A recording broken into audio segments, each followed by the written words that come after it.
Ganda.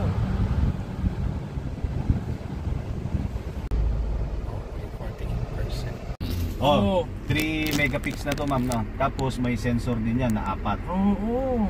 Every linya per feet yun. Pat-pat. Yun. Yan. Ang ganda. Tapos tutunog na lang ng malakas yan. Linaw ah.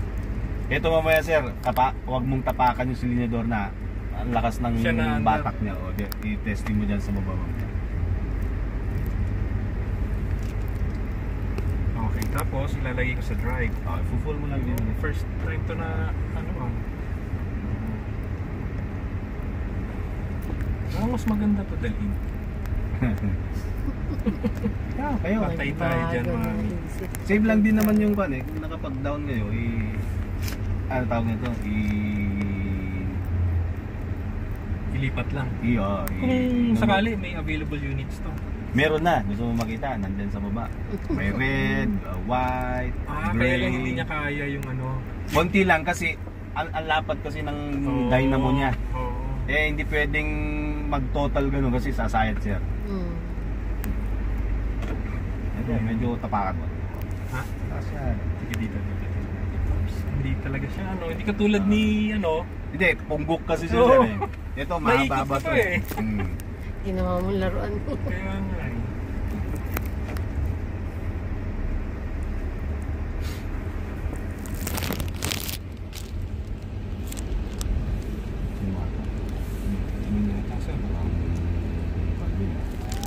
Diba?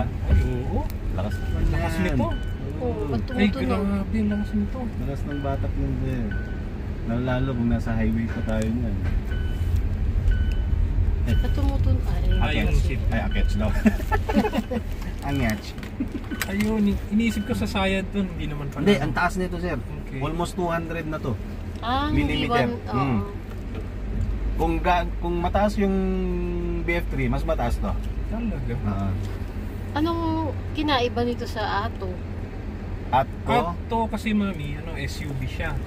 Ito hatchback. Pero iba ang response nito Bitawan mo yung cancer. Yung silinyador mo. Bitawan mo lang. Atakin ka niyan. Atakin ka niyan. Ayan mo lang. Wala kang ano? Wala kang napak ko. Ganyan kalakas yung kwan yan. Bakit? Wala. Iyon yung design niya ma'am eh. Umakyat siya mag-isa. Hindi nga. Yan hindi nakapak. Bakit?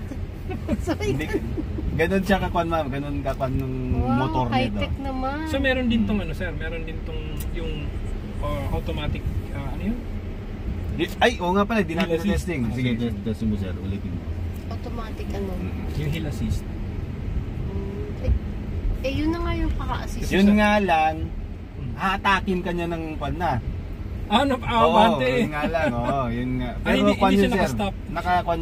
mayroon siyang ganun. Lalo kung masyadong mabigat na lalo kung kargado tayo.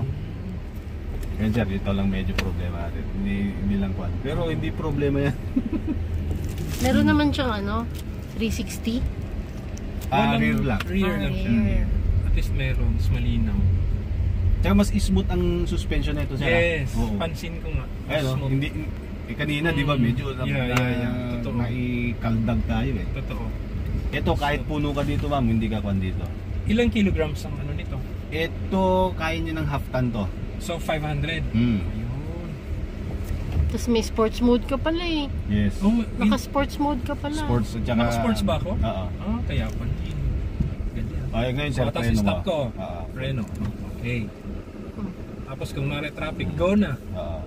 Alisin ko pa ako. Yan naka-hill assist siya. Ayun. Ayan, bibitaw siya. Naka-hill assist siya mami. 2 seconds sir. Okay, Ay, pwede mo na i-forward. Putikin mo lang yan sir, tapos bitawan mo lang. Tapos sayaan mo na. Basta mapatakbo mo lang yan. Yan mami Hindi ako nakaapak. Talaga? Kaya wala kang problema dito ma'am, hindi ka mababangga sa pit mo niyan. May crawling siya. Talaga? Paano kung meron nasa likod? Hindi, yun nga kagandahan. Hindi siya atras. Naka-hill assist ka na nga, hataking ka pa kusa after ng 2 to 3 seconds. Sige sir, discuss mo nga sa akin ang presyo nito. Bago isip mo eh. At saka yung features, yung features. Yes, i-discuss ko sa inyo lahat yan. Naku. Konting-konti lang diferensya na. Mukhang ibang Tapos, test yan. drive pala na. Yan. Tapos, Ito sir, no need nang mag-off ka dyan. Gagano na lang yan. Lahat na yan, talaga? shutdown na. Wala yung pang aircon? Wala na. Okay naman na nakaset na lang yan. Safe, Okay. safe naman yan. Ah. And then, Hindi ba- kunin